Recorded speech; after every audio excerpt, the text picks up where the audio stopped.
Muito bom dia a todos. Quero cumprimentar a mesa e agradecer ao Dr. Paulo Nunes o amável convite que me dirigiu, que tenho todo o gosto em estar aqui, para falar de um assunto que é, de facto, muito prevalente. Vamos lá ver se eu me entendo com isto. É aqui. Aqui temos, de facto, o sumário do que iremos falar, mas iremos falar destas coisas numa base, sobretudo, prática. Numa base prática no sentido de apresentar aos colegas que são, sobretudo, penso que na maioria internistas e de medicina geral e familiar, algumas coisas que estão escondidas, quer no diagnóstico da situação, quer depois nos truques terapêuticos que às vezes temos de ter no âmbito da gastroenterologia. Assim como sabem, é claro que a anemia em gastroenterologia pode ser microcítica por déficit de ferro, normocítica porque há um misto de déficits, ou existe a anemia de doença crónica metida, ou então temos uma anemia macrocítica que todos sabemos que é por déficit de vitamina B12 e ácido fólico. Em relação às causas digestivas, temos aqui uma lista, poderia até apresentar 3 listas. Todos conhecemos mais ou menos estas causas, não quero deixar de salientar causas que às vezes estão mais escondidas, como é o caso aqui da gastrite atrófica, autoimune, a doença celíaca, a cirurgia bariátrica é um aspecto importante. 50% dos doentes pós-cirurgia bariátrica têm anemia, ao fim de 5 anos, e os problemas da radiação são muitas vezes escondidos. Estas enterites de radiação levam a perdas crónicas não visíveis. Iremos falar agora na anemia microcítica e, no fundo, e de facto, abordando os mecanismos que levam à sua patogênese.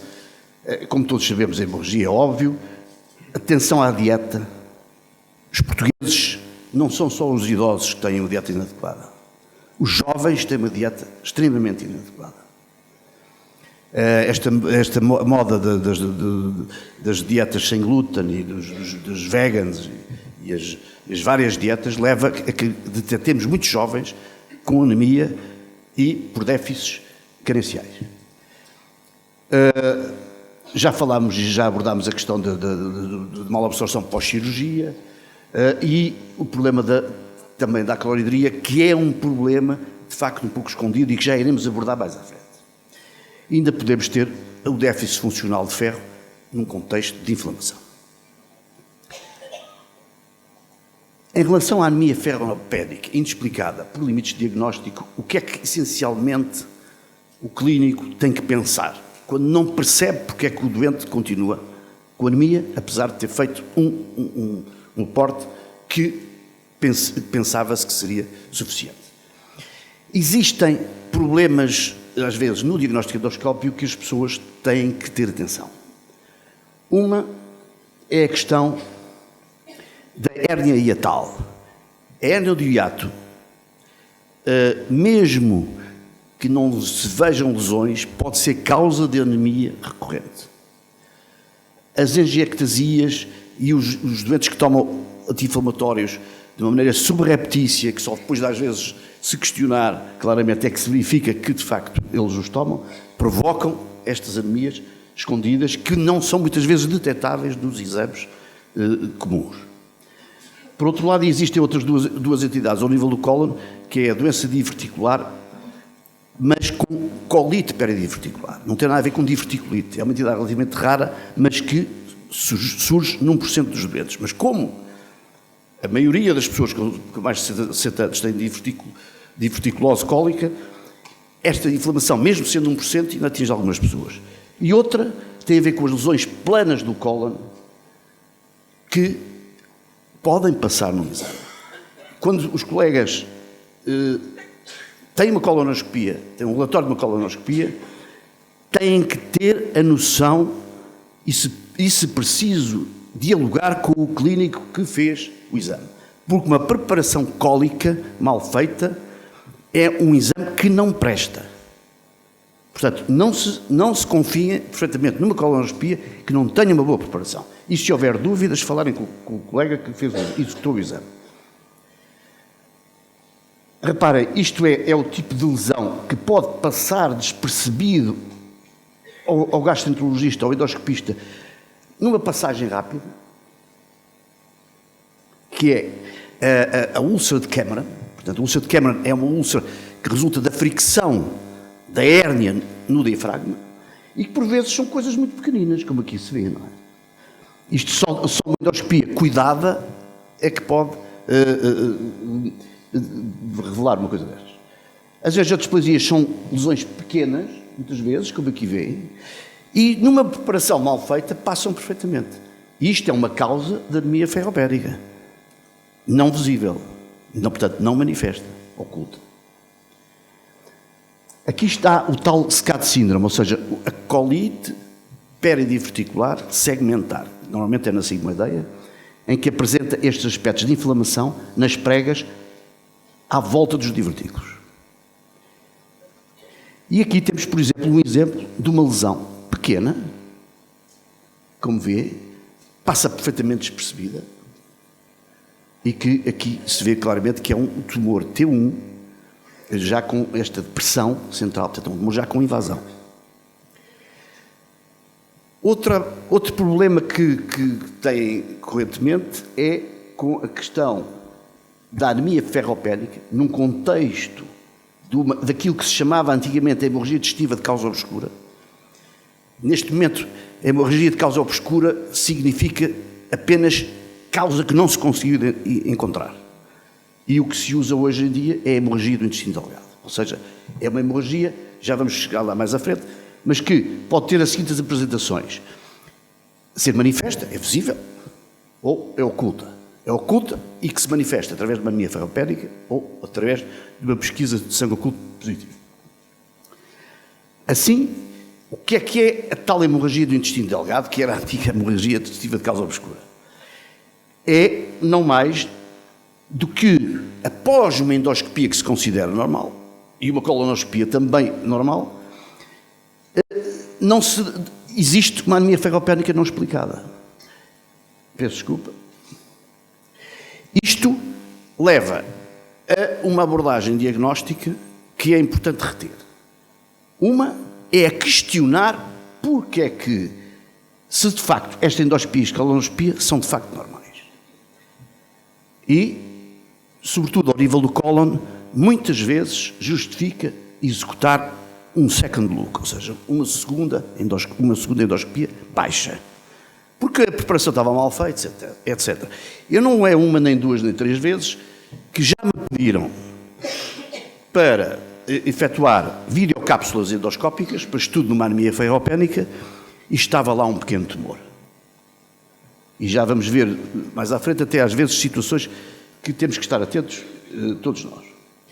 Depois, como podem ver, este é um dos grandes agentes ao nível do tubo digestivo alto que leva a tal dificuldade de detecção e que no second look muitas vezes vamos encontrar. E este é um caso extraordinário da minha experiência pessoal. É uma doente minha já há vários anos, que a sigo no contexto de rastreio coloretal.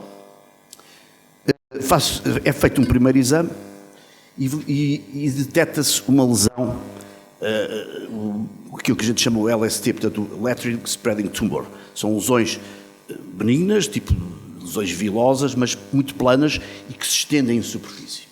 E são lesões, às vezes, que são difíceis de detectar. E se olharem para aqui, isto é tudo igual. Esta doente tinha tirado uma lesão parecida com esta, 6 meses antes, no ascendente. E tinha fotografias iguais a estas. E quando se vê que o cólon mexe, esta lesão estava perfeitamente por trás da válvula ileocecal. E com movimentação permitiu apresentar-se perfeitamente. Quer dizer, ela neste espaço de tempo cresceu, já lá estava, houve um limite do diagnóstico e, com a reavaliação, foi possível detectá-la. Esta doente acabou por ser submetida a uma cirurgia, portanto já era a terceira lesão, e por uma questão de prevenção futura. Portanto, tudo são lesões benignas, causas de anemia, mas que é importante ter a noção que às vezes é preciso questionar se a colonoscopia não precisa de ser repetida.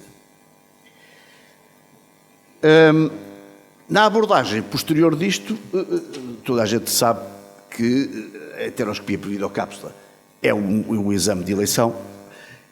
Se ele é negativo, e sobretudo para detectarmos, e sobretudo num contexto de hemorragia digestiva, portanto, de uma hemorragia do intestino delgado que é manifesta, aí o enterotaque pode ser bastante útil, porque não só permite detectar lesões de massa, como o seu componente vascular. E, se detectada alguma lesão, pode ser caracterizada melhor por enteroscopia do pulmão. Nos guidelines americanos de investigação desta questão, verifica-se que a maior parte das lesões que são detectadas no intestino delgado, num contexto de anemia ferropénica, não são neoplásicas, nem são inflamatórias. São, sobretudo, de natureza vascular e, sobretudo, se for acima dos 40 anos. Em doentes com estas características, que é um facto que todos conhecem, portanto, estenose aórtica, o Rendo Osler, a insuficiência renal crónica, atenção à insuficiência renal crónica, que é, de facto, nós vemos pedem-nos frequentemente muitas endoscopias, tanto baixas como altas, num contexto de anemia por insuficiência renal crónica, e muitas vezes os exames são normais, mas os doentes perdem subrepticiamente porque na insuficiência renal crónica as plaquetas funcionam mal e há de facto perdas que não são muitas vezes, podem não haver lesões, mas já há perdas visíveis, há perdas manifestas. Iremos agora abordar a questão de um indivíduo que não se detecta nada, tinha anemia, trataram, mas continua a voltar a ter anemia. E isto é aquilo que é o conceito da anemia ferropénica inexplicada refratária. E o que é que está normalmente por trás disto? São doenças que não são visíveis. E, sobretudo, é comum, infelizmente, verificar que são pedidos de exames que nunca têm informação clínica. É uma situação gravíssima, que leva a deslizes diagnósticos. Porque se vier na informação clínica que o indivíduo tem uma anemia com uma característica X, o gastroenterologista obrigatoriamente, para além de fazer a pesquisa do Helicobacter, que isso hoje já é uma rotina, tem que pesquisar estas duas doenças. E estas duas doenças têm um determinado protocolo. Portanto, isto para dizer o quê? Para dizer que a tal anemia ferropénica inexplicada refratária, que não tem lesões nos primeiros exames, mas continua a manifestar-se e é ferropénia, muitas vezes tem por trás uma destas três entidades. A gastrite Helicobacter pylori resulta de uma base epidemiológica, porque, de facto, vários estudos que demonstram a associação com a anemia ferropénica, que é evidente, após a cura dessa anemia, após a erradicação do Helicobacter. Portanto, há claramente uma causa e efeito.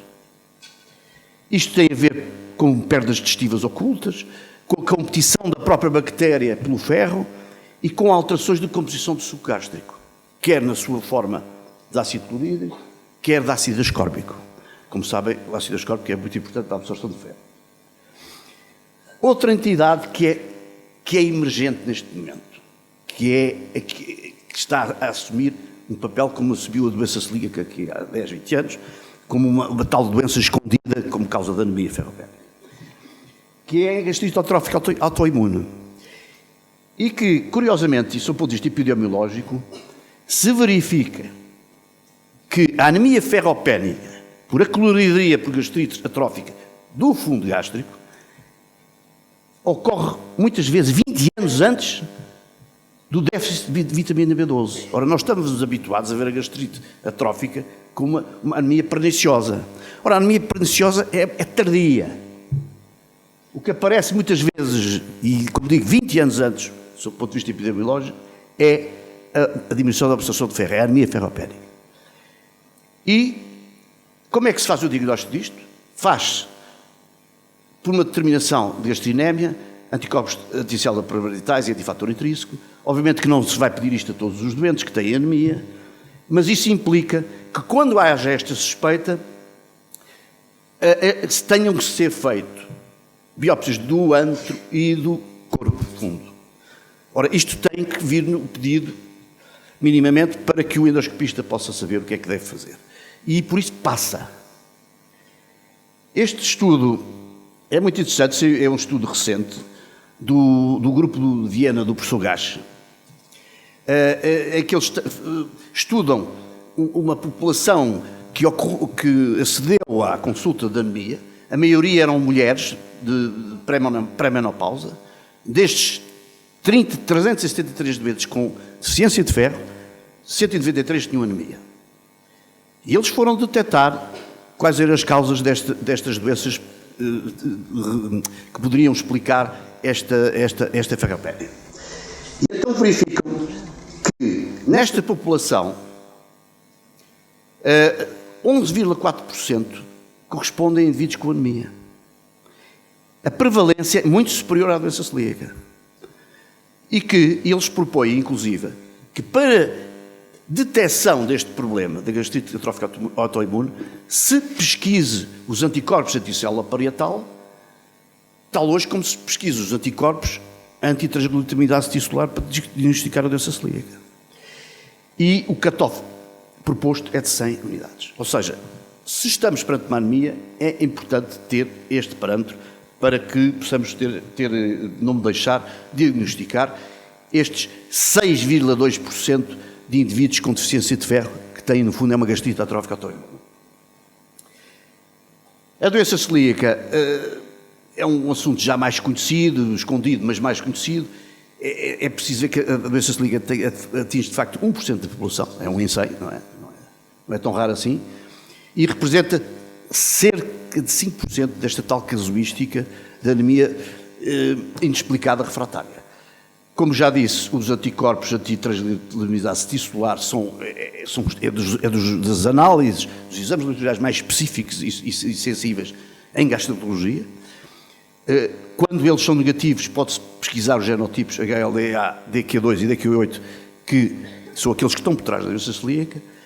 E a salientar que a doença celíaca tem particularidades que eu adiantarei já aqui, que é a sua má resposta ao ferro oral. Só 6 a 12 meses depois da normalização de dieta sem glúten é que é possível, eventualmente, repor a hemoglobina. Aqui o ferro endovenoso é de medicação absoluta.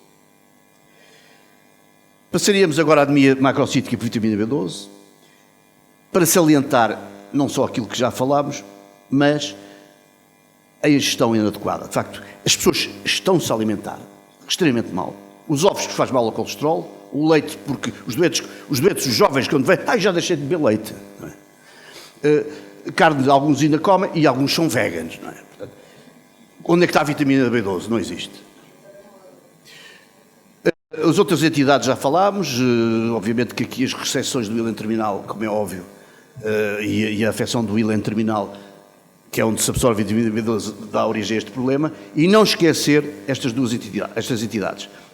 A proliferação bacteriana do intestino delgado, em situações de tipo esclerodermia, quando haja adesões pós-cirúrgicas, em que os doentes têm aquelas bridas, aquelas coisas, isto muitas vezes dá de facto uma hipovitaminose de B12, metformina, também é outro agente, e o álcool.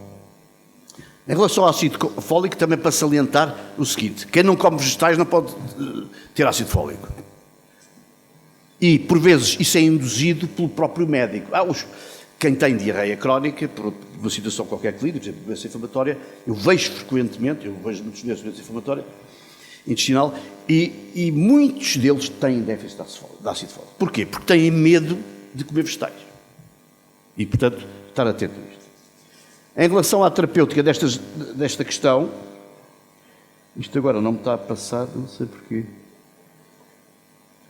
Será que está sem pilha? Não está a avançar. Já avançou.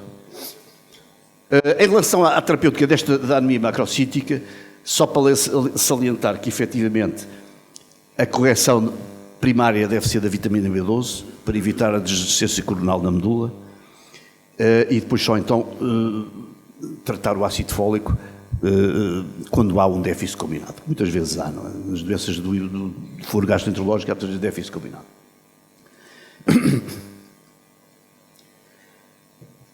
Iremos agora abordar uma entidade mais complexa em termos fisiopatológicos, que é a anemia na doença inflamatória intestinal. A prevalência da anemia na doença inflamatória intestinal é, de facto, extremamente variada, mas é normalmente alta, acima dos 20% de que há bocado apresentado a população em geral. E estes dados de maiores valores têm a ver, sobretudo, com a atividade da doença. Quanto mais ativa é a doença, maior a probabilidade de anemia. Essa anemia é multifactorial. Não nos vamos estar a alongar sobre as causas que toda a gente conhece, mas salientar que os fármacos são indutores também da anemia, nomeadamente a salazopirina, que tem que ser complementada com ácido fólico, e as tiopurinas, que de facto também interferem com o perfil da macrocitose. Não é? Este slide é um slide óbvio, toda a gente sabe os sintomas que são provocados pela anemia, mas para dizer que isto não é só por anemia. Os doentes muitas vezes estão muito bons das análises, as análises extraordinárias, e têm estes sintomas. E o que está por trás disto, de facto, são os déficits. São os déficits nutricionais e de micronutrientes, zinco, celérios, etc. E o que é mais evidente, muitas vezes, é de facto essa tal ferropénia que já aqui falava. É muito importante nós temos a noção, pegando um bocado na conversa que estava a ter há pouco, tratar o que é reversível. Há coisas que são irreversíveis na clínica, não podemos mudá-las, mas a reversibilidade é fundamental na abordagem clínica, sobretudo nos doentes, quer do ambulatório, quer hospitalar. A patogenia da anemia da doença inflamatória é óbvia, não vou alongar sobre isso. No entanto, introduz aqui um fator que não é tão habitual nas doenças do aparelho digestivo, que é a deficiência funcional de ferro associada à anemia da doença crónica. A anemia da doença crónica, como sabem, baralha um pouco este diagnóstico, porque a anemia da doença crónica, no fundo, é um travão à recuperação do doente, sob o ponto de vista hematológico. E esse travão é uma anemia, sobretudo, caracterizada por estes parâmetros hematológicos, e esse travão é, de facto, muitas vezes não, é a grande hormona, que é uma hormona produzida no fígado quando há doença crónica, quando há imunomediadores, que é de facto a hepcidina. A hepcidina é um empata, digamos, não deixa não só absorver o ferro do intestino, como bloqueia o ferro no sistema reticular endotelial. Aqui estão os statements da ECHO. A ECHO é a European Chronos and Collectors Organization, em que de facto definem que quando há uma ferritina inferior a 30, é um critério apropriado de anemia ferropénica. Mas num contexto em que possa existir uma anemia de doença crónica, o limiar sobe para 100 microgramas, e é aí que devemos confrontar-nos com o estudo da anemia ferropénica. Quando há inflamação, portanto, o diagnóstico de critério foi aqueles que falámos, e associados à tal diminuição de saturação de transferina. Aqui o ferro oral só deve ser utilizado em doenças ligeiras e anemias superiores a 10 gramas. Quando existe grande atividade da doença, deve ser utilizado o ferro intravenoso. Isto é, no fundo, o algoritmo daquilo que tivemos a falar. Portanto, se existe estes parâmetros estamos perante uma imunodeficiência de ferro, uma anemia por imunodeficiência, enquanto que aqui enquanto se a ferritina está em 36, provavelmente há uma situação mista. Em relação a alguns aspectos terapêuticos, eu vou ser breve, não vou alongar. Portanto, já falámos que, de facto, o ferro intravenoso é sobretudo quando haja má tolerância ao ferro oral ou uma resposta e quando a doença esteja de facto ativa. E, para além da terapêutica marcial e a terapêutica do vitamina B12 e ácido fólico, é muito importante o controle do estado inflamatório, porque é aqui que se controla, de facto, a atividade da doença e é o controle da anemia, muitas vezes tem que ser feito por esta via, para além de poderem ser usados os agentes eritropoéticos. Eu nunca tive necessidade de utilizar agentes eritropoéticos, de facto, mas é descrito como tal. E aqui penso que não é uma situação que os colegas não conheçam, e, portanto, são as indicações clínicas para o ferro intravenoso, que, sobretudo, na gastroenterologia, têm a ver com estas 4. Assim, a anemia é uma complicação frequente da gastroenterologia, afetando significativamente a qualidade de vida dos doentes, sendo o seu diagnóstico, por vezes, etiológico difícil, obrigando a uma metodologia rigorosa de abordagem. Deve haver uma suplementação de ferro precoce e deve ser feita uma vigilância preventiva para que a anemia não recorra.